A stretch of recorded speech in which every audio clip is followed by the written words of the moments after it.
Hi, I'm Dr. Michael Wesley, Senior Pastor of Greater Shiloh Missionary Baptist Church. Our mission is to reach, teach, and baptize throughout the world, beginning in our community, fulfilling the Great Commission by the power and presence of the Holy Spirit until Jesus returns. That simply means we're here to reach irreligious people and turn them into lifelong devoted followers of Jesus, equip them for a place of service in the church, and send them out on a mission for Christ in the world. We're glad you're with us today. I command blessings on you and your family today.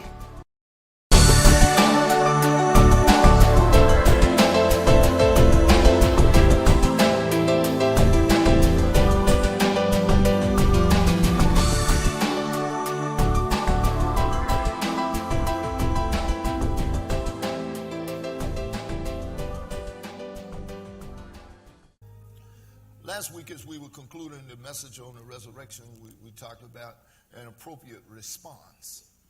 And that response should be, we should be grateful to God for what the Lord has done for us, and therefore we should want to demonstrate love. Love is the response that we need to demonstrate to God. And so we're going to carry that thought about love for God this morning, and we're going to carry that thought about love over the next several weeks as we relate to these appropriate responses. So I'm going to ask you this morning to join me as we look in the gospel as recorded by St. John, the 21st chapter.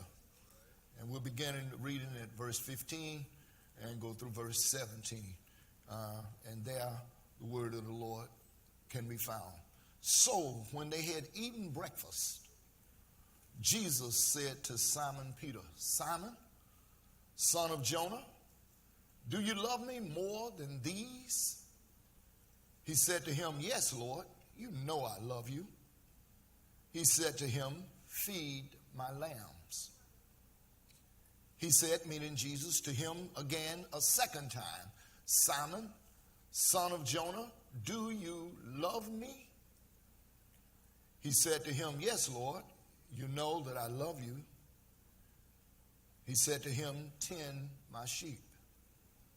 He said to him the third time, "Simon, son of Jonah, do you love me?" Peter was grieved because he said to him the third time, "Do you love me?" And he said to him, "Lord, you know all things. You know that I love you." Jesus said to him, "Feed my sheep." This is the word of God for the people of God. I want to preach from the subject, the question, the interrogative question, do you love me? Do you love me? That's a penetrating question. And it's a question that everyone wants to know the answer to. That there's not a man who has had a relationship or is in a relationship with a woman that doesn't want to know the answer. Do you love me?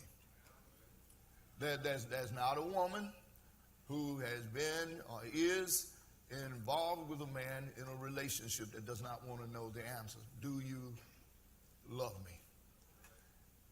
And I think if it's true of the human, it's even more true of God. Usually the person that's asking the question, "Do you love me?" has already demonstrated their love. And sometimes the question is in search of an answer because the evidence of the reciprocal of the love might not immediately be there. No one enjoys doing all of the loving and never have love return. And it's also true of God. God has done infinitely above, exceedingly above and beyond all that we're able to ask or think to prove his love. But the question becomes our love for him. And so it is God who's asking the question this morning. Do you love me? And I think what grips me about it is because when I look at the landscape of today's church, not just the fellowship that's here at Greater Shiloh, but when I look at the fellowship of Christians across the world today, I think it's a legitimate question. Because I think that something has happened to the depth and to the manifestation of the love that Christians should have for God and the demonstration of it. And I bring that to us this morning because when I recognize the society and the world in which we live, I see that we literally live in a world that's filled with choices. There are so many choices that people have today. And whereas once upon a time in our era, mine being the generations of the baby boomers, that there was no question about where you were going on Sunday. If the church was open and it was Sunday, you were going. But today, the choices have been multiplied. There are so many other things that compete for people's time. People have to decide today, and people do decide today, where am I going? Am I actually going to a church? Am I actually going to a ball game? Am I actually going on a picnic? Am I going on vacation? Am I going to play golf? Whatever it is, right now, at this very moment, that kind of choice is a part of what people are wrestling with. But that's just a small microcosm of all of the many other choices that we have. We have so many choices now, we don't hardly know what to do. We don't even know where to go after church, where we're going to eat. And people be stuck in the parking lot. Well, I went there last time, and I don't know where to go. And then when you get there, you can't decide what you want because the menu has so many choices. And there are parents who have young children on a daily basis find themselves engaged in difficult decisions by trying to decide what fast food place we're going to go to. And you can spend 15 minutes in a parking lot or 15 minutes at a stop sign trying to decide which way to go. Because there are so many choices. We make choices about everything. We decide about the clothes we wear. We got choices about the kind of car we live. We got choices about the neighborhoods we live. We got choices about our education, where we want to go to school. All of these things, man. Young kids can't even decide. Somebody was late this morning. I laughed earlier and said, because you couldn't decide what to put on. So many choices. Standing at the closet. Almost getting frustrated. I remember a time when that choice was eliminated. That was one suit. That was one white shirt. One string tie. And you knew what you were going to wear Sunday morning. No. And the thing about it, what grips me and what raises this question is because of the myriad of choices that we have in our world, our Christian faith has become watered down so much so that many people are choosing church and faith in God as if it is one of the many other kinds of choices that we can make. There's no such thing. We've lost the sense of some things being not optional. Faith in God is not optional. A church attendance should not be optional. Worship of God is not optional. It's not among the many things that we decide to do. But you know that's how many people approach it today. We approach church and faith in God almost just like we do anything else. It's just one among the many decisions that we make. And what's sad about it is because no conviction is in that. No real conviction. If I'm choosing to come to church the same way I decided what sandwich I'm going to eat, there's no substance there. And consequently, we don't value our time in God's presence. Yeah, I want to say this to us. If I would ask you today, if I would take a poll and come down the ranks and say, how many, do you love Jesus? Do you love Jesus? Do you love Jesus? It would be so easy for people to affirm, yes, I love Jesus. Amen. I say, we got a song here that we sing, man. I love you, Jesus. I worship and adore you. You know that song, man. And we sing that song, man. We get all emotional. People cry sometimes. But love for God has nothing to do with the goosebumps that you feel when a song comes on. Because you can feel those same goosebumps if Earth, Wind, and Fire is singing. You know, I mean, I came from the era, I came from the era, man, when they would sing songs and you can get a girlfriend on those songs. And that same song you can lose a girlfriend on too. And everybody got goosebumps. You got them now because you mad, you done lost. But I want us this morning to reconsider the love that God has for us and reconsider our response to him. It's not an optional experience, one among the many things that I can choose from, but the intentional declaration of my heart, because God has the foresight, the insight, and the understanding of what he wants to do in our life, with our life, through our life, and for our lives. And when it's that kind of intentionality, then we can be where God wants us to be. So we're gonna compare.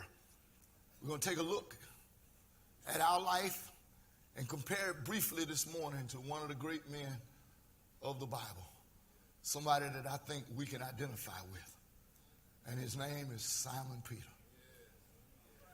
Simon Peter was one of the 12. He was one of Jesus' disciples. He, in fact, was the leader of the disciples. And it was probably because he just had natural leadership in him. He was impetuous. He would speak up. He was bold. He was brash. And he didn't have a shy bone in him. And usually when Peter spoke, the other disciples followed his lead. And here they are in the aftermath of the resurrection of Jesus. And they know that the master is alive. I mean, it would have been easy if this was just Easter Day and the noise was going on that he's been raised and all this. This was after that. You remember that Easter night, they were in a room in Jerusalem, hidden with the doors locked for fear of the Jews. And Jesus came walking through the walls. So they knew. And he didn't want them to just see him and think that they were dreaming or tripping, as young people would say. He said to him, he said, listen, give me some fish and give me some honeycomb, because I want you to see me eat. I want you to understand that this is not a picture of Casper or some other ghost. This is real flesh and blood, and you're seeing me swallow this. And then a week later, they were in that same upper room with the doors locked. And this time, Thomas was with them. They had been telling Thomas all week, Thomas, the Lord is alive. And Thomas had said, oh, no, I don't believe it. I'm not going to believe it unless I put my hands in his hands and put my hands in his side. And he said, until I do that, I'm not going to believe. So Jesus came back a week later, showed up through the walls. And he goes right to Thomas. He said, Thomas, come here. Put your hands in my hand in these nail prints. Put your hand in my side where you can feel where the spear had gone. Look at my feet. Put your hand in those prints. And Thomas said, my Lord and my God, it's really you, you know. And Jesus said, blessed are you because you believe, because you have seen. But blessed are those who believe and see not. And so these men were convinced that Jesus was alive. Now, you would know that he gave them a commission. The commission is recorded in Matthew's Gospel, chapter 28. So in the 28th chapter of Matthew, and verse 16 of that passage, he told them, he said, now, I want you to go into Galilee to a mountain there and wait on me, and I'll come. I believe he was setting them up. I believe he was giving them a test. And see, love always has to have a test. And here was a test that was given to these disciples. Go and just wait in a mountain. Now, you know what I found interesting? I found that I talked about it a little bit this morning at 8 o'clock service. But what I wanted you to understand is when we look at how people respond in love, we have to go look at the Old Testament and see how the Jewish people who were godly responded to God. Moses gave the command in the book of Deuteronomy, chapter 6. He said to them, he said, you ought to love the Lord your God with all of your heart, with all of your mind, with all of your soul, and with all of your strength. And in other words, if you really have love for God, the ancient Jews practiced that this is not something that's among the many choices. This is the choice. And I'm going to give God my everything. I'm going to love God with my heart. I'm going to love God with my soul. I'm going to love God with my mind. I'm going to love God with my strength, with everything that God has given to me. And this is not something that I'll do if I feel like it. This is not something I'll do if the weather is pretty. This is not something I'll do when they make me feel all right. I ain't going to do it when they make me mad. That wasn't the way it was. God demands that we love him because he does what? Love us. And no one likes to be doing the loving and not getting it back. You don't, and God doesn't either. And so the Old Testament, the saints, man, love God with everything. And it's not just limited to them. When you come to the New Testament, we find the same injunction given to us. Jesus said it like this. He said, if you love me, you would keep my what? My commandments. In other words, you will do what I say do. So here was the test. Here was the test that was given to Simon Peter, and here is the same kind of example of the test the Lord lays on us. He gives us small things to do and to see whether or not we are going to be obedient. So he told Peter, he told the rest of the disciples, go to Jerusalem and just wait on a mountain. Go sit in the hill and wait, and I'll get there. Now, here I come. The first point of this message today is that there is a failure to love, or failure in love. What is that failure? Is disobedience. Is when we don't do whatever we have been given to do. He told Peter, he said, listen, I'm not going to make it hard for you, man. He's not going to make it hard for the rest of you guys. Just go back to Jerusalem and wait on a mountain. Right? That's not real hard. That's not real challenging. See, because if you follow this and obedient there, then I'll give you something else later that may challenge you more, and something later that will challenge you with everything inside of you. But you got to pass the first love test. But look at what the scriptures say. John chapter 21, when you open this up, the Bible says, after these things, Jesus showed himself again to the disciples at the Sea of Tiberias, that is the Sea of Galilee. In this way, he showed himself. Simon Peter called, and all of these boys right here, Simon Peter, Thomas, Nathaniel, Canaan, and all of these boys, and the two other disciples were together. And Simon Peter said to them, I'm going fishing. Listen, I know, Lord, I know what you said. I heard what you said, but I'm bored. Sitting in this mountain waiting, you haven't come, you haven't given me anything to do. This is a waste of my time. We've been contemplating whether or not we're going to be able to carry out this new work that you want us to do. I think I got a better option. My option is to go back to doing what I know. I'm not so sure about this new thing.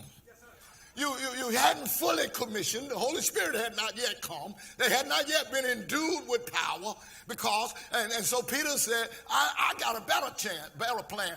I'm going fishing. Hey, listen, I don't care what your past was, but we all got a fishing. Whatever that is, whatever that was that you enjoyed doing, whatever it was that you were good at before the Lord came into your life, you tend to want to go back there. And I was talking earlier, I was a music guy. Music was my thing. I thought, man, that was going to be my life. Played the horn, man, the trumpet 50 years. You know, grew up in it, man. Played in gig band, swang and rang and jumped and humped and pumped and hopped and popped. Yes, it did. Yes, it did. Recorded, did all of those kinds of things. Played in bands, man, from Maine to Mexico. Taught music. You know, Lord, this is what I want to do. That was my fishing. And when the Lord was calling me, I still wanted to go back. Everybody in the club knew I was preaching but me. We take a break, man, and we sitting at the table, and I'm talking about the Lord in there. They put, what do you know where you are? Huh, what? You know, I wasn't thinking about it. I wasn't even conscious of the new thing was already taking me over. But I was still trying to do what I was doing. Peter said, I'm going fishing. Look at this thing. And his influence had an impact upon his other friends. They said, we're going too. Peter was their leader. If Peter was going fishing, the rest of them that were Galilean fishermen went too. And listen, what the idea is this. They knew they had been disciples of Jesus. They knew that they were now called by him. They knew that he was setting a new direction for them. But he decides he's going back to the old life, to the old way. And his buddies went with him too. And listen, because this was something that he knew. Peter knew fishing. And the way the text reads, that he went and got into the boat. That's what it said, the boat. Which boat was that? Probably the very boat he had been in when Jesus called him. And they fished all night. And guess what? Didn't catch a thing. So let me give it to you. The first point is the failure of love. The failure of love is simply this. When God gives you something to do and you choose to do something different. I don't care how many goosebumps, I don't care how many oohs, ahs, how you feel. Love in that regard has nothing to do with how you feel. It has everything to do with obedience. And to disobey is to fail. And guess what? I have failed. You have failed. We all have failed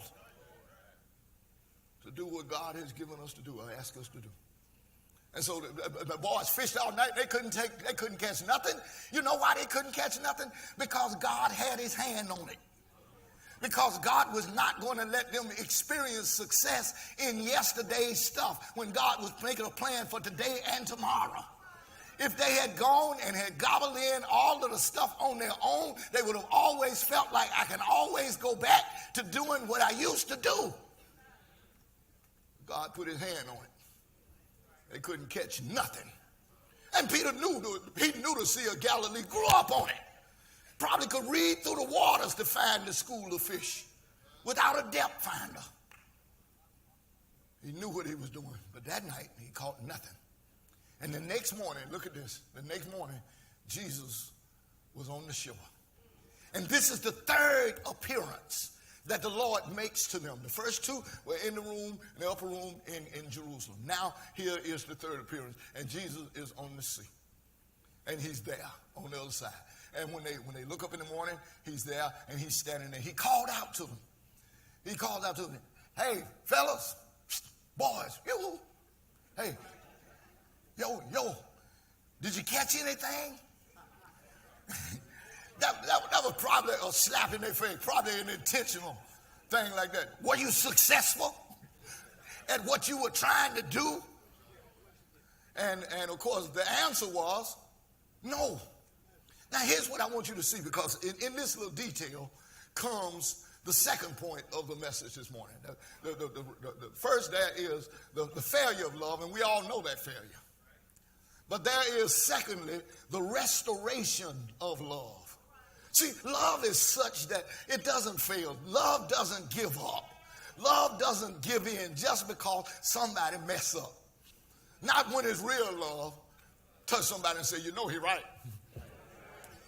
Yeah, if you're a parent, you know it's the truth. You've had hard-headed children. And for the life of you, you couldn't give up on them. You were a hard-headed child, and your mama didn't give up on you, because love is like that. Love suffers long. Love does not hide itself, does not envy, does not keep grudges.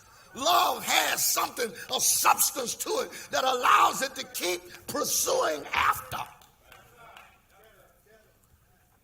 And even though Simon had failed, and all the rest of the boys had failed, look at this right here. Look at the restoration. The next morning, Jesus is on the shore. They don't recognize him. That matter of fact, as a little side bunt, nobody recognized him after his resurrection. No matter who he encountered, they did not recognize him, because their eyes were veiled and they could not recognize him until he revealed himself to them. You do remember Easter morning, it was that woman whose name was Mary Magdalene who went to the tomb, and she looked in and she was perplexed because she didn't find him, and looked behind him and looking right in Jesus' face and didn't know it was Jesus. She thought he was a gardener. She said, sir, if you have taken him away, show me where you have laid him, and I will take him away. And Jesus said, Mary.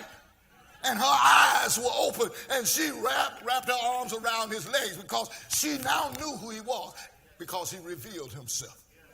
Those two men who were on the road to the Emmaus, they were walking, and Jesus came walking along beside them, and they were having great conversation, but they did not know who he was until he got home with them, breaking a bread, and their eyes were open, and they recognized who he was. So here these men are on the Sea of Galilee, and they can't recognize who Jesus is. And he asked them, have you caught anything? And they had to say no. He said, well, drop your net on the right side of the boat, and you will find. And they dropped their nets on the right side of the boat, and they caught so many fish they could not hardly handle them. And John, through that recognition, recognized Jesus. He said, it's the Lord. And when he said, it's the Lord, Peter, my boy,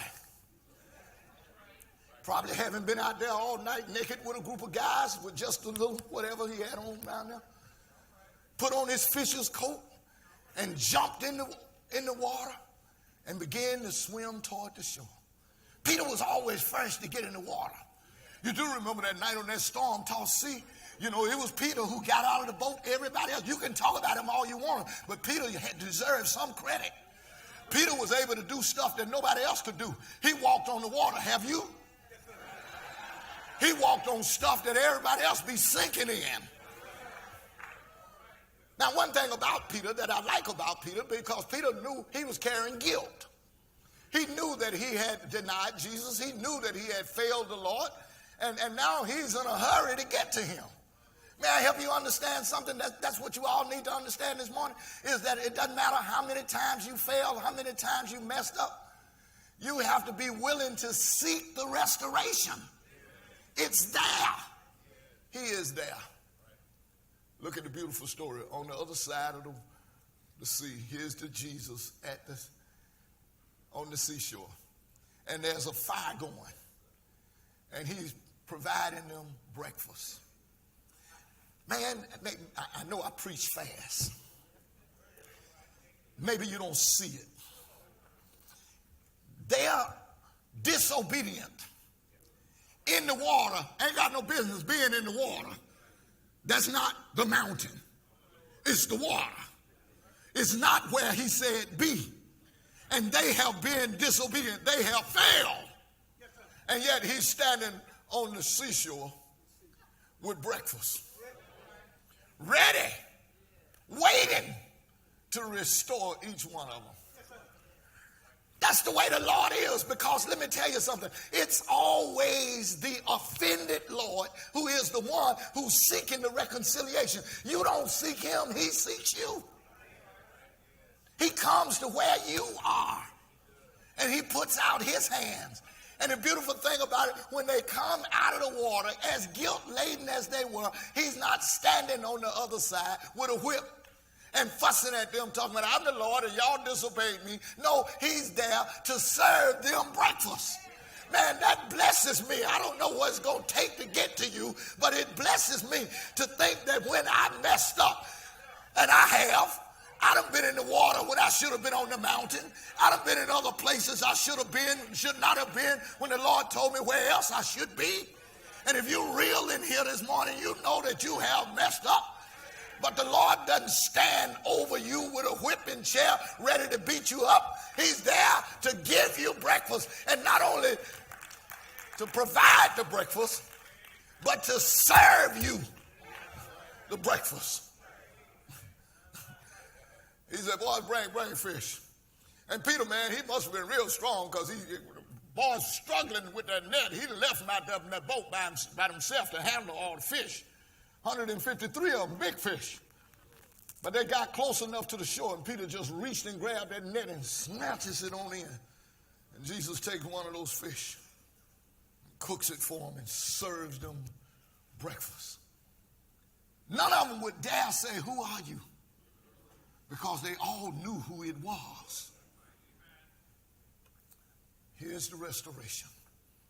When they had dined,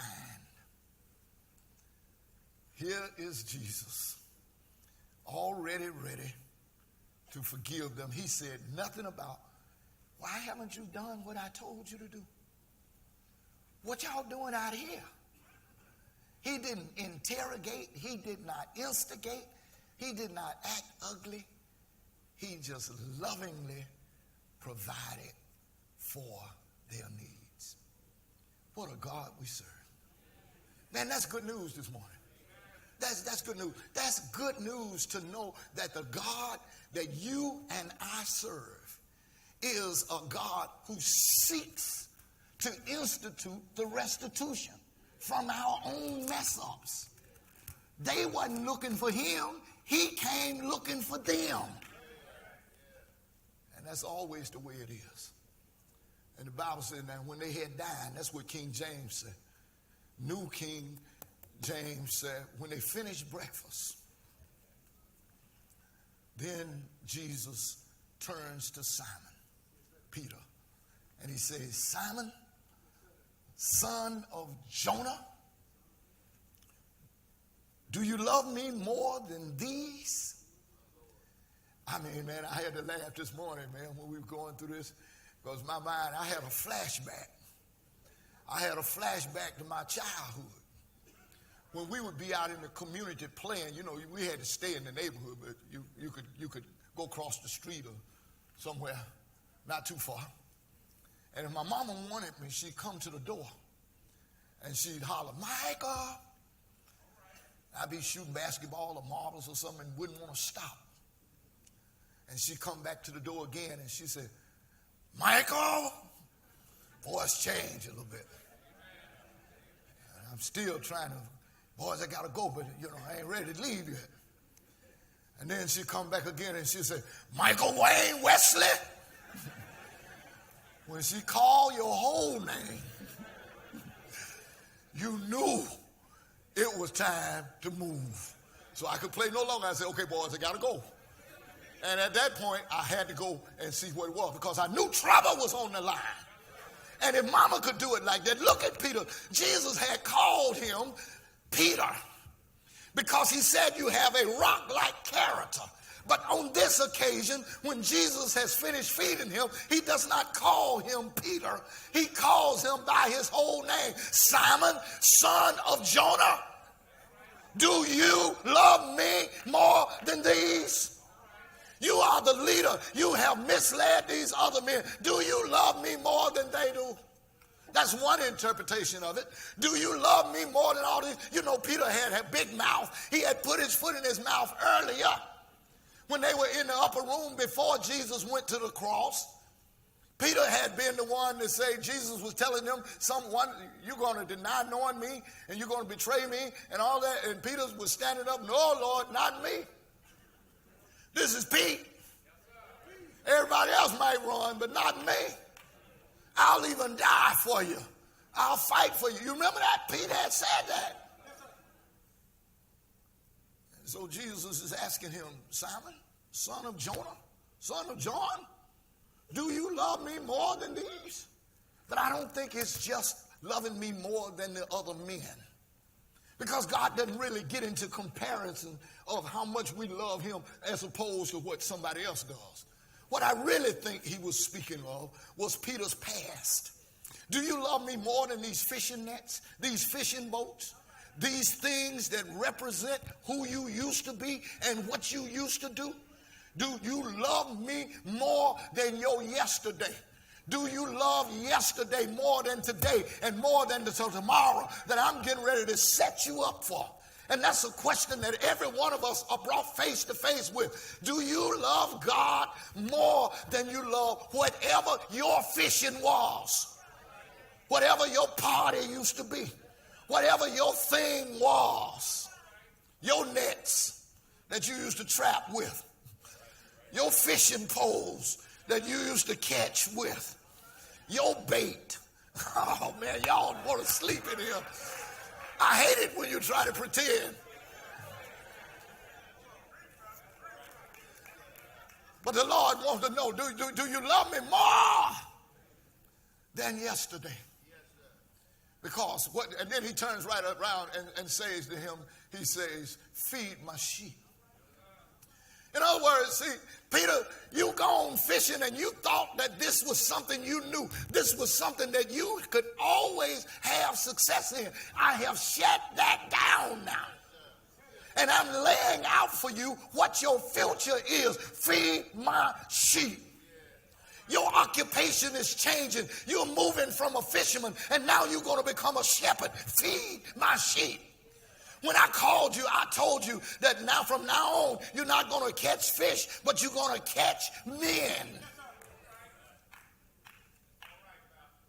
So not only is there the restoration, the failure of love and the restoration of love, but there comes now the requirements of love. It costs you to love.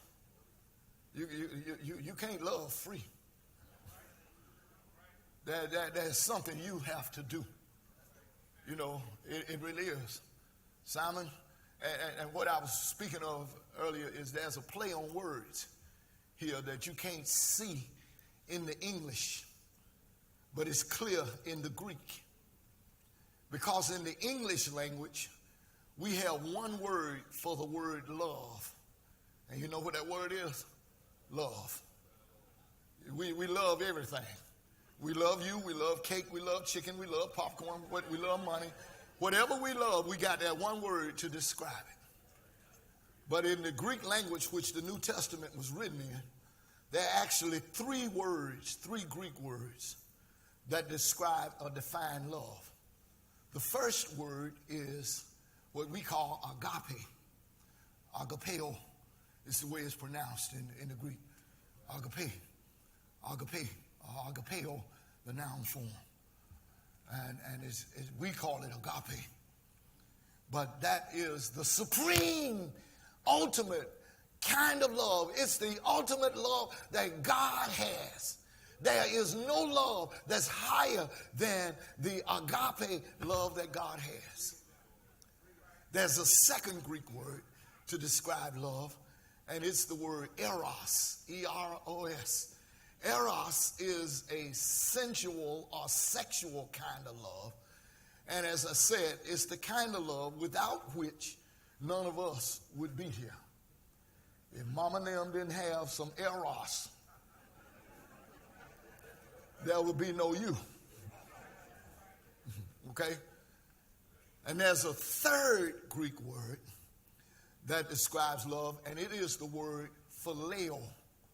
Phileo is the word for brotherly love. It's the word that we get the word Philadelphia from. And it's a brotherly love. So the play is between what Jesus is saying to Simon. Jesus is saying, Simon, son of John, agape, do you agape me? Do you have this supreme, superior kind of love? And Peter has to answer, yeah, Lord, you know I phileo you. In other words, you know I like you. See, Peter could not now affirm that superior kind of love because of his own disobedience. Because he had failed to respond to God in earlier times. He had failed to even own Jesus. That night when Jesus was arrested and they went into those courts, Peter was trying to hang and warming himself by the fire. And when the people asked him, aren't you one of these men? And Peter said, no, I don't even know who you're talking about. And Peter denied even knowing Jesus. So now he cannot affirm. Here's 6 other fishermen there too. He can't open his mouth and say, yeah, Lord, you know I have the supreme kind of love for you. Because it would have immediately pointed him out as a hypocrite. Because his friends knew that he had denied.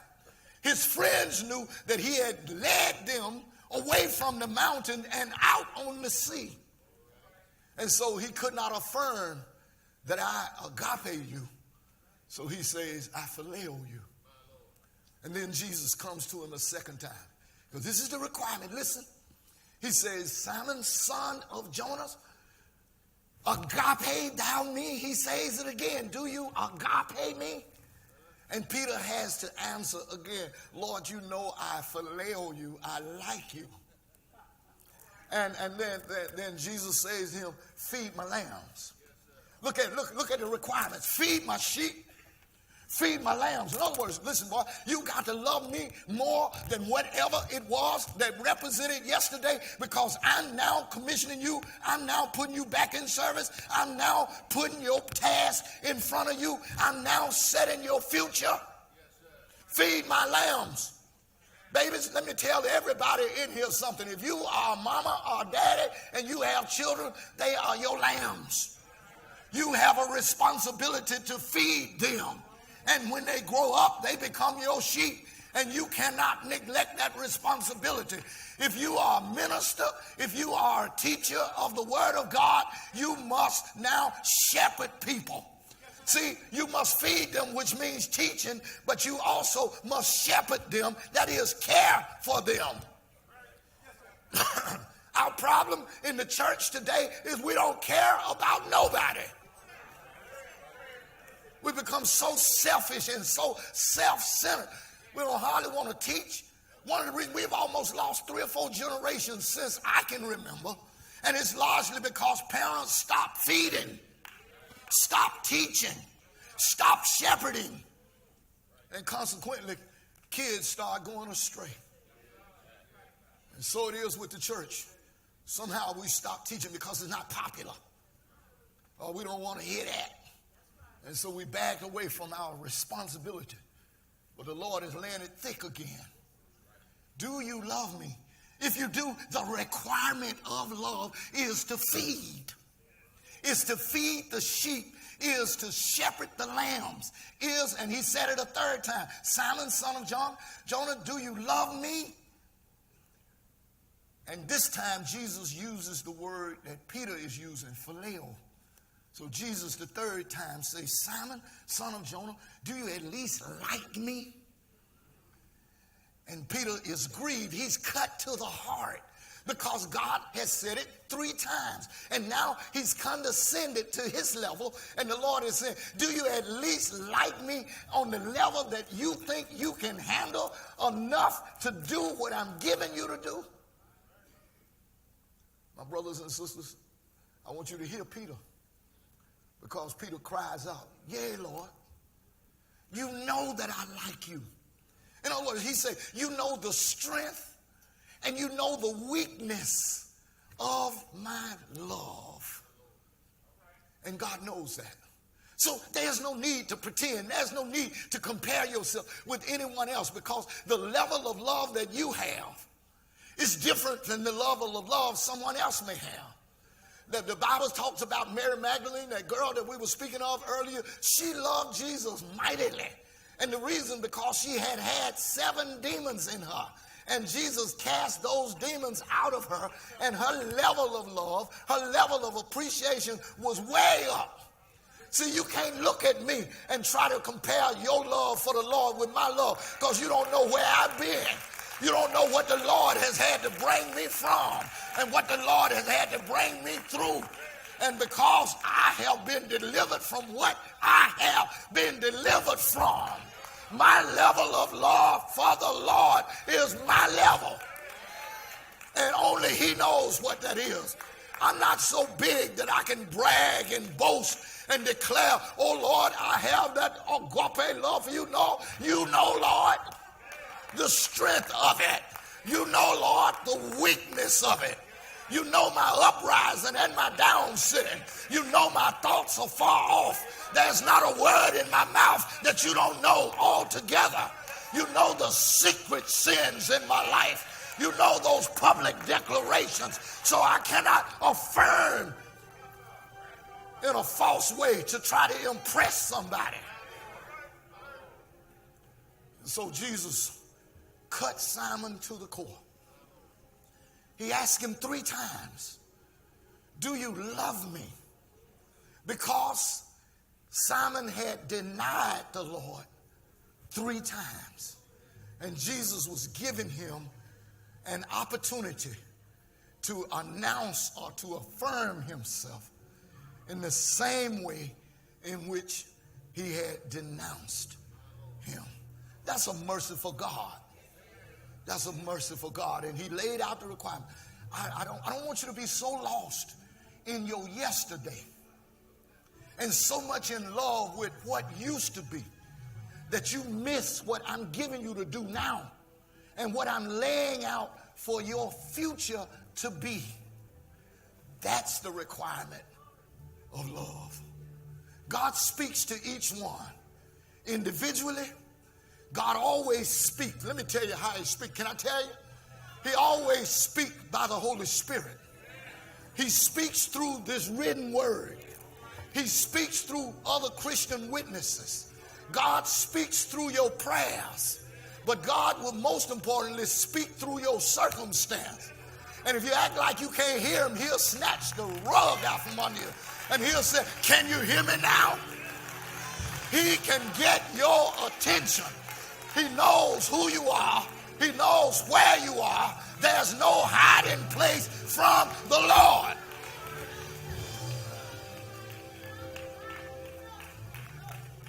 So the question is, do you love me? So we've looked at the failure of love. Go on the mountain and just wait. And of course, he went fishing. He failed. We've looked at the restoration of love. Jesus is always on the shore with gifts, with a blessing, always willing to bring you back. He's more willing even than you are to come back. He's not there to taunt you or to whip you, but he's there to serve you and to bless you. Then we looked at the requirements of love. You got to let go yesterday.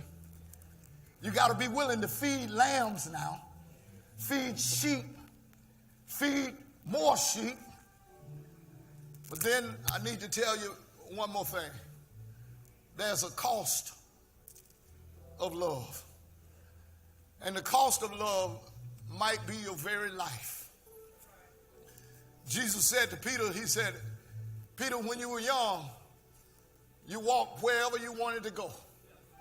You were bold and you were bad and you studied your stuff.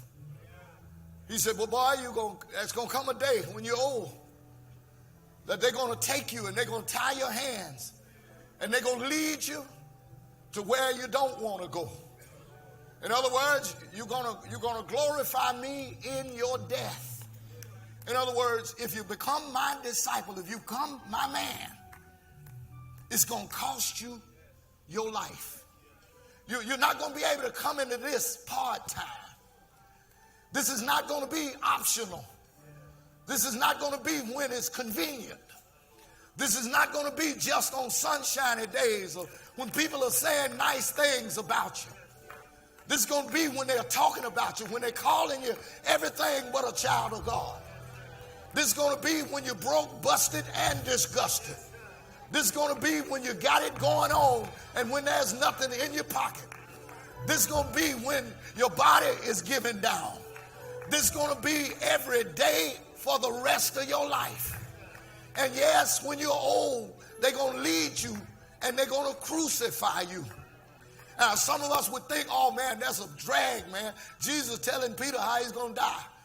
Yes, that would pump Peter up because now he would know that the Lord loved him so much that what he was putting in him and giving him to do would be something that he would not withdraw himself from, that it would be his occupation for the rest of his life.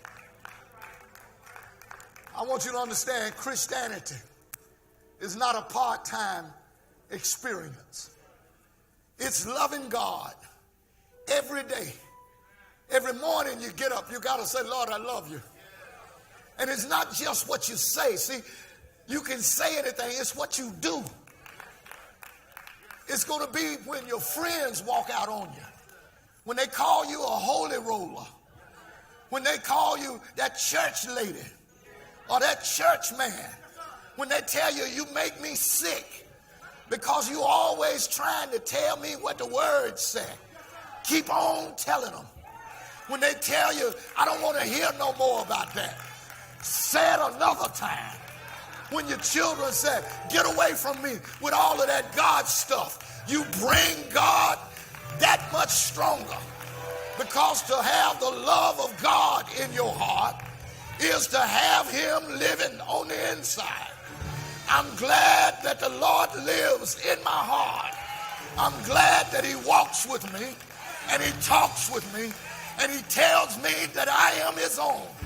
And the joy that we share as we tarry there, none other has ever known. I'm glad that he woke me up this morning. I'm glad he started me on my way. I'm glad he put running in my feet, clapping in my hands, or song in my heart. I'm glad I can't help myself. I don't want to act like this. I like to be dignified, but the Spirit of the Lord is upon me. He has anointed me to preach the gospel to the poor. He has sent me to heal the brokenhearted, to preach the acceptable year of the Lord. And I've got to do it. If I have to go by myself, I have to do it. If no one understands me.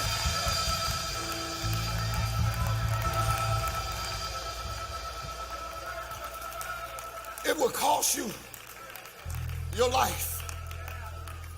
Oh, but what a life you'll be given in its place.